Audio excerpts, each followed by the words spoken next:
why you came to Iceland this time? Well, because it's been 30 years.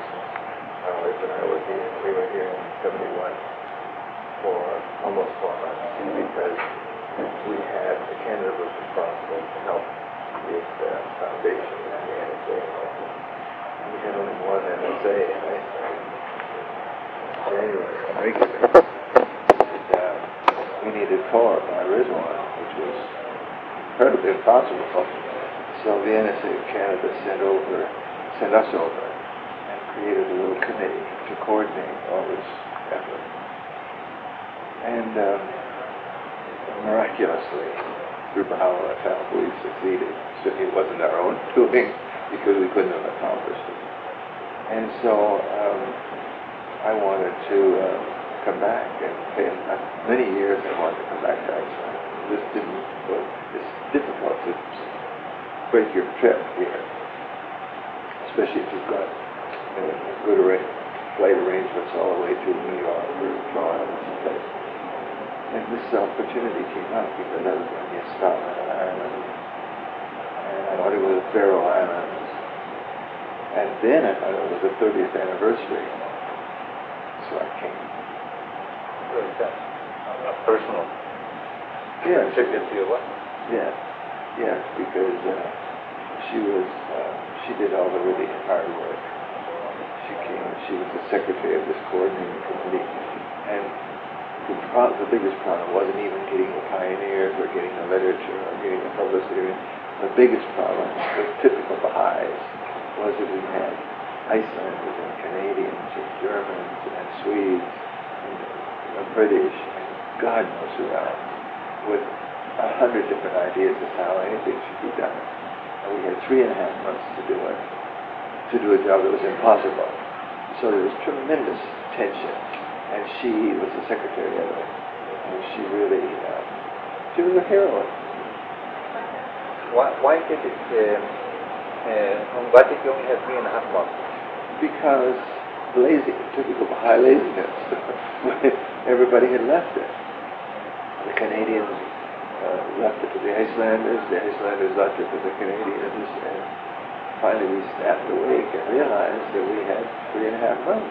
And the thing was, if we didn't get the 4 assemblies at Rizwan 71, we would not be able to elect the National Assembly and get it incorporated in time for the plan to end. So we were stuck. We had no choice. We just had to kill ourselves to do that. So you and your wife came over here and spent 3 months in Iceland? Yes, I was on the Canadian NSA, and I was one of the 2 secretaries. So I had to go back and forth a lot. And she said, stay here and do the heavy lifting, so to speak. And it was really tough on me. So... Bahá'í News in Canada, listed as pioneers. Does it? Yeah. Well, we weren't real pioneers. We were just coming about. That wasn't fair of them to take to count us. I guess they must have felt they needed so many pioneers, so they threw us in too. But we were just short term. Yeah. I'll tell you a very interesting story if you want. One of the greatest help we had was, I don't know if you ever heard of Eskil Jungberg. I know very well. Did you? Well, as you know, he was a knight of Bahá'í for the Faroe Islands, and he came over and stayed at the hotel hall with us. And in those days, the hotel hall wasn't this huge funeral home like it is today. It was a little classic Scandinavian hotel, very immaculate, very simple. And he stayed there with us. He was an extraordinary. He was very close to my wife, Cliff. And he was an extraordinary man. He was the only person I ever really knew who, when he prayed, he was literally, I don't even know how to describe it, luminous.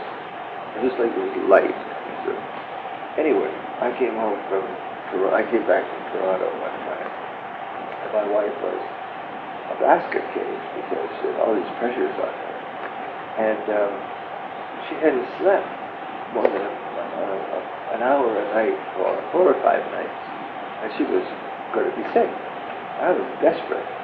And we were sitting, the three of us, having dinner in a dining room at the hotel hall. And as soon as she went up to the room, I said to Eskil, I'm so worried about Elizabeth. He said, what's the matter? I said, because she can't sleep.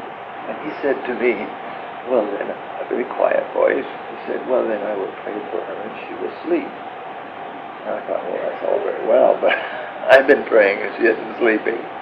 And he went on talking about something else, and as soon as I could, because I was so anxious, I said again to him, Eskil, I'm so worried about Elizabeth. And he cut me right off. He said, I've told you I will pray for her, and she will sleep. Now you should put this out of your mind. So what did I do? So I stayed downstairs as long as I could. I went up maybe 9 or 10 o'clock to the room. She was out of it. Totally. She was totally unconscious. And I crept into my bed, very grateful. And my God, in the middle of the night, the phone rang, one of these European telephones with an electric drill that goes through your head. I grabbed it and I pulled it out of the duvet. I said, what? And it was some idiot in Canada, excuse me for using the term, on a committee calling, but forgotten about time zones altogether, to check some minor little detail. And I said, if you ever call us again at this hour, then I'll come to Ottawa and I'll commit violence on you. And I hung up. Don't know what terrible behavior for a secretary of an essay. I looked over, Elizabeth had not moved. She slept until 4 o'clock the next afternoon. Longer she'd ever slept in her life before, and she woke up totally refreshed. And her clock had been somehow magically reset, and she never had another problem. All of them were nice. That was Eskil's prayer. Yeah. You served on the National Assembly of Canada for many years. Yeah. For 25 years. 25 years. I was secretary for 20 of those 25. And then you were asked to come and serve abroad. Yes, because much of what I'd been doing had to do with public information and public relations. And we've been very successful because, by good chance, there happened to be a group of very creative people in the Toronto area.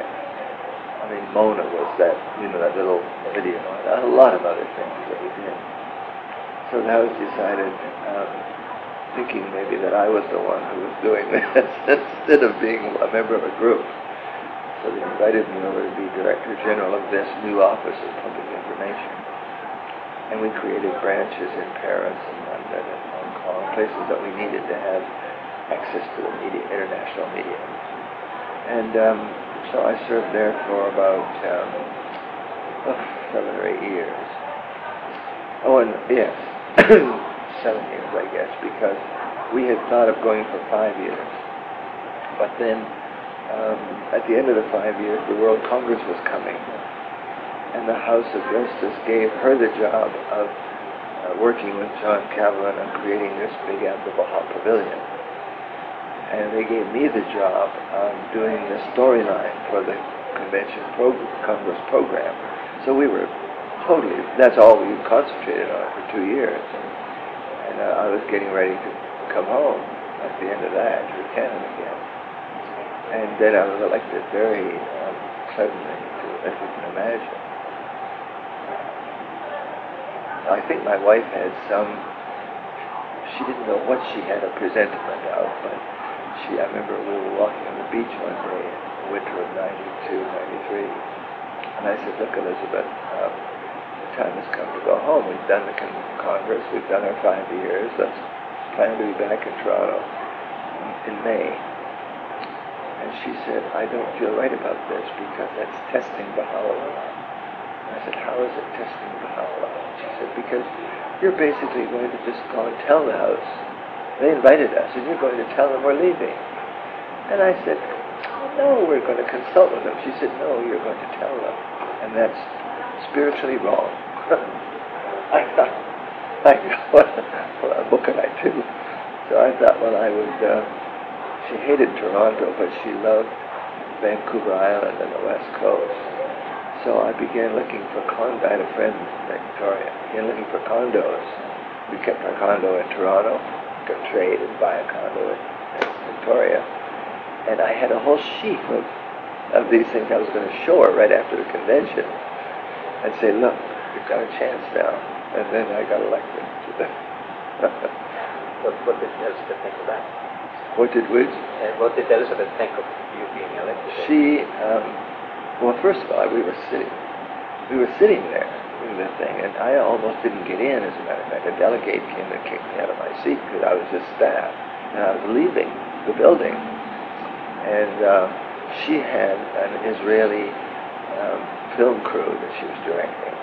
So she saw me, and she kicked one of these Israelis out because he didn't care about the convention. And so we were sitting together. And it just shows you should never think you should second-guess God. But I was absolutely certain I knew who the two new house members would be, as sure as I'm sitting here. So it wasn't a surprise, nothing, I didn't anticipate a surprise. So they called one of the two names, and I anticipated Barzam Arbab, and I was waiting for the other name, and they called Douglas Martin. And it was just, I told people, it was just like somebody was about to say your car is blocking the driveway.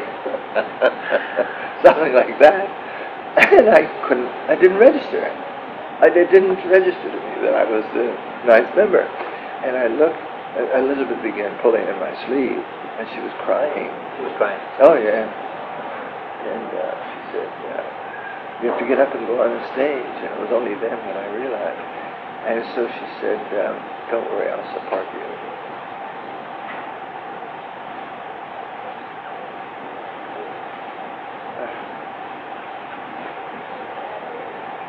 So she did. And so we stayed another, well, she died, that was 93.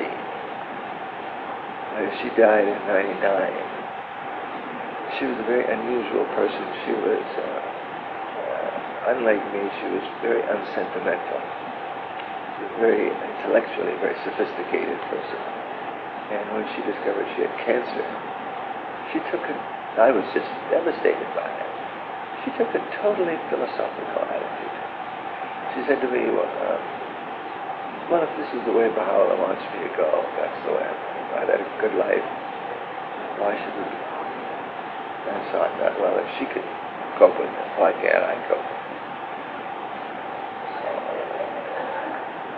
So she died in 93, and so I'm still there.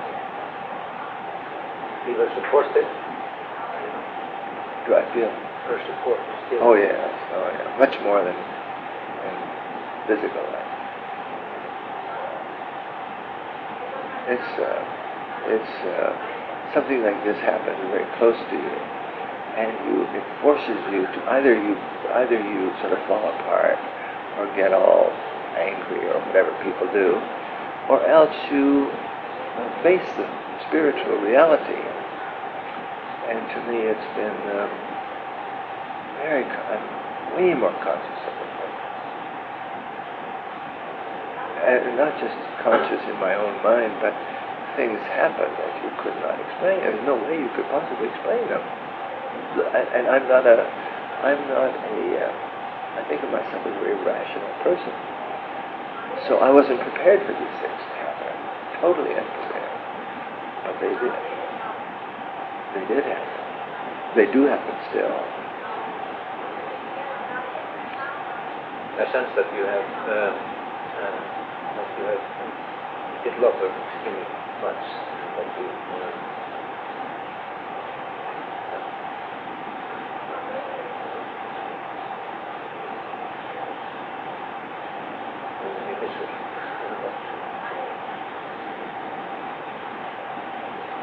nice to have you here, by the way, especially for this purpose.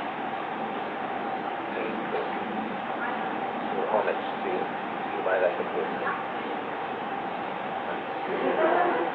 Maybe you can speak a little bit about something that I'm sure you have been asked to speak about so often. It's about the way you conduct the consultation in the house? That's a very interesting subject because it is so totally different than anything else. I was a member of, I suppose, I would have said maybe the most advanced National Assembly, but we're all prejudiced. Certainly I was a member of one of the most advanced National Assemblies in the world because everything we touched turned to gold. We just seemed not to be able to make mistakes. We would make decisions, all these creative things were going on. Canada was known for this. So I felt I knew quite a bit about the way high institutions work. I knew nothing, as it turned out, because the House of Justice is, its consultation is totally different from, so it's hard even to describe it. I guess one of them, because I'm a North American, and typical North Americans, everything has happened, click, click, click, just like that. And the House is infinitely patient, frighteningly patient. You think, but how can we possibly get through this agenda if we're going to take all this time over some little subject? But it's as if there is a different time. Something that we should take a lot of time could go very fast. Something that we think is going to be very simple, it takes a huge amount of time. So that's very different, first of all. And somehow it all gets done in God's own good time. And the second thing is the extreme frankness. I mean, you can say anything in a house meeting, anything that you have to say. Not frivolous, but anything you have to say. And the third thing, I think, is an old-fashioned English word, civility. And this is to me, the predominant characteristic of the House. With all this frankness and all this heavy work, there is this total civility, the way human beings really ought to treat one another, in my view. And so while we are a group of 9 really individualistic people, we're very different from one another. And outside the meeting, you might not necessarily have close friendships with X, Y, or Z, even though they are your basic friends, but they're not close. But in the meeting, there is an intimacy that is, in my experience, unique. Now, I cannot explain it. I cannot explain how you can go in that room, you can begin talking, and we spend hours of consultation, and you have this tremendous sense of the most intimate friendship. And then you go out of the meeting, and there may be 3 or 4 of the members whom you have that kind of close friendship that you traditionally, would have. But with the others, no. You're just have normal Bahá'í relationship with them. I don't understand this. This is to me a mystery. Because, and I'm sure the reason, if I understood it, is that God somehow changes the condition. You may have 9 different ideas on a subject, and then you talk for 2 hours, and suddenly an idea emerges that nobody had. And then when it's over, you think, but why didn't we think of that? Why didn't at least one person think of that? Why did it take us an hour and a half? I don't know. But there's no question that I've seen this happen many times. Is there sense in the room that God is really here? Oh, yeah.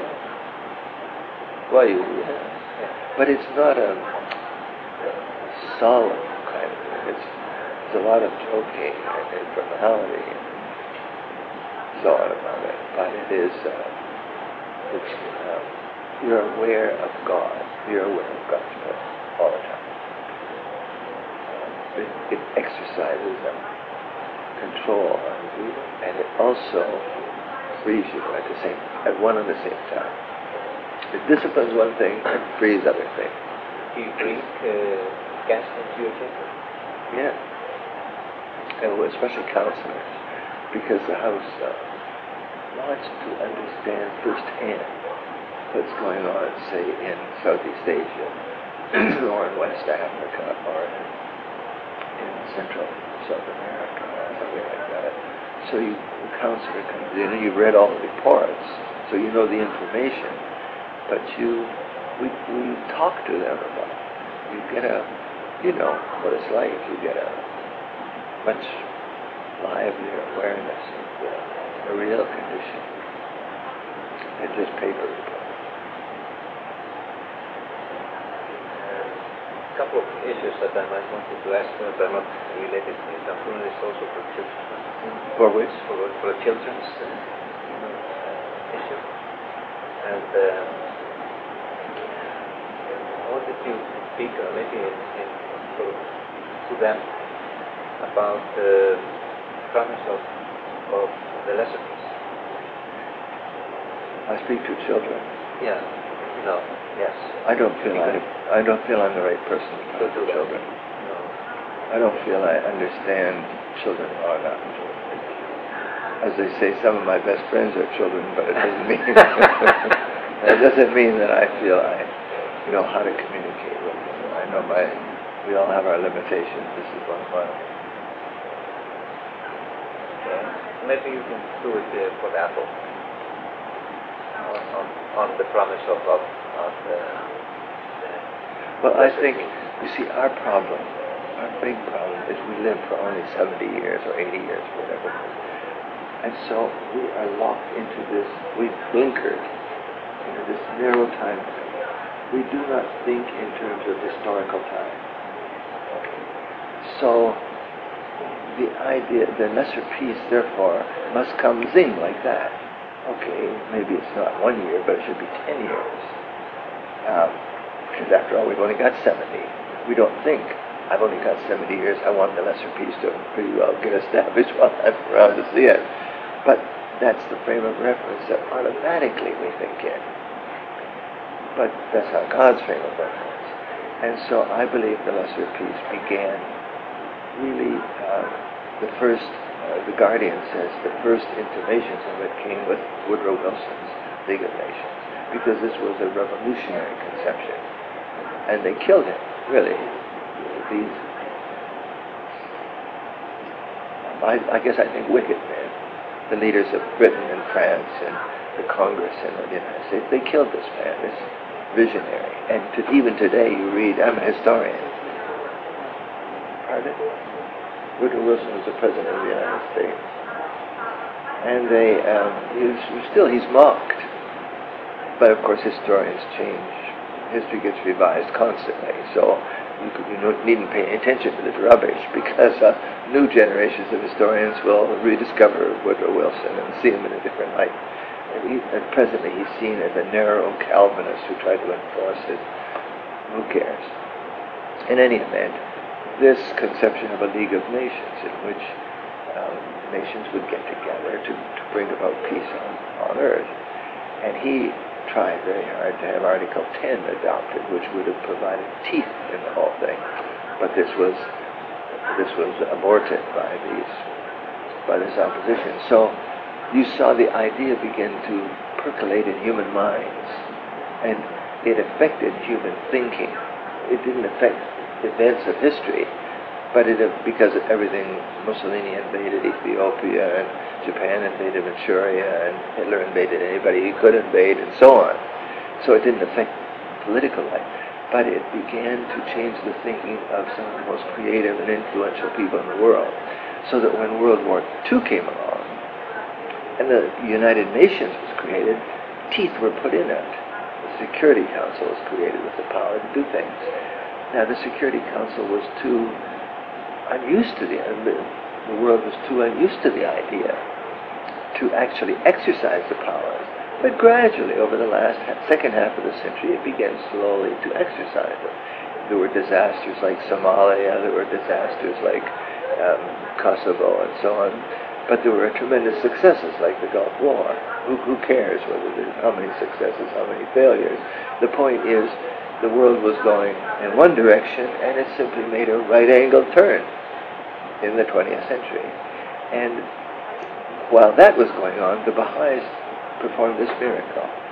we, all these countries, we found a way to create a central institution that has the necessary authority, and this authority is going to grow and grow and grow, and the faith will be attacked because of the authority of the administrative order. So you have, to me, this is a lesser piece. You have the world has made a fundamental change of direction, however awkward and incompetent it is about doing it, it'll learn gradually. It's like a little baby that's been born, and you have to change its diapers all the time, but gradually it learns to control its functions. Well, the world will do the same. Similarly, the Bahá'í faith, the Bahá'í community has created this model system of institutions, international, national, and local. That's the lesser piece to me. And so to say that people say, yes, but the war isn't over, they don't know what they're talking about. There's been a dramatic change, even in the external, apart from these institutional changes. The collapse of the Soviet Union, the abolition of ideology as a serious option for mankind. Ideology is dead. Nobody believes it. Nobody will be able to sell. Nobody will do a con job on the world again like Marx and Lenin and Hitler and Mussolini ever did. That's over. The Islamists are trying, and we'll see. But they're going to go in the dustbin the same way as the others did. So something fundamental has happened, and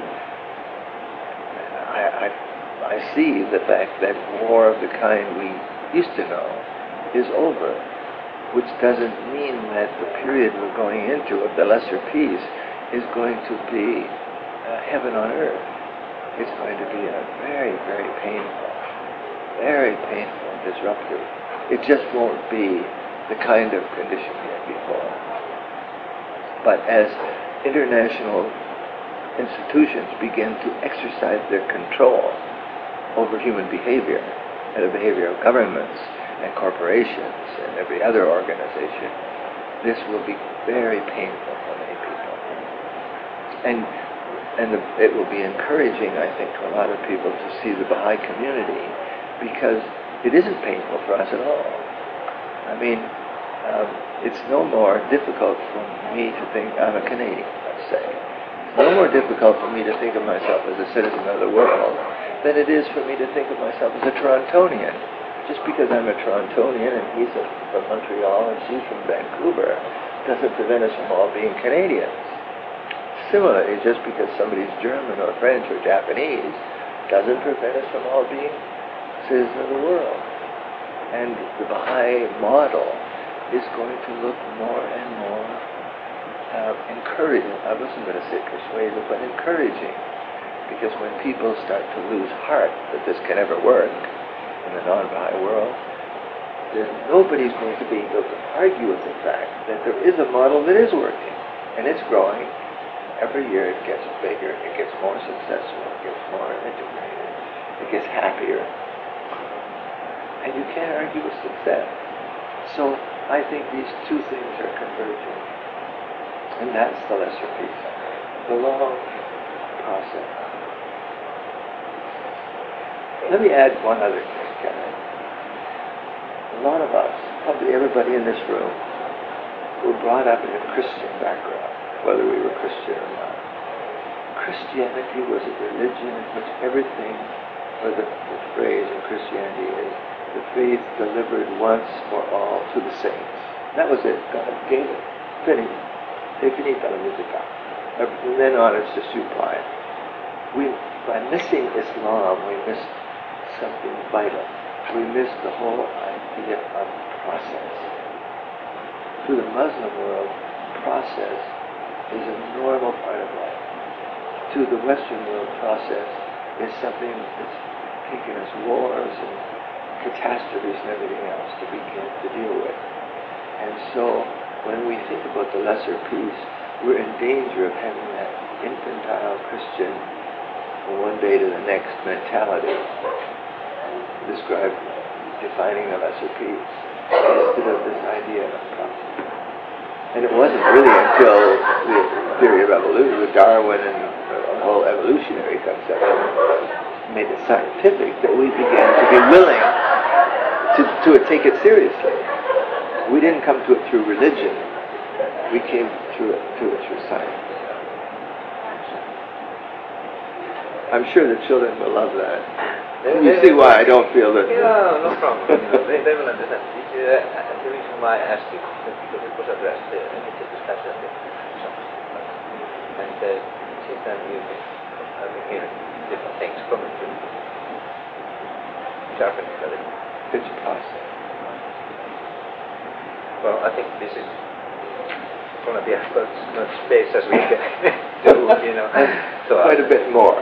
Yeah. Thank you very much. Okay.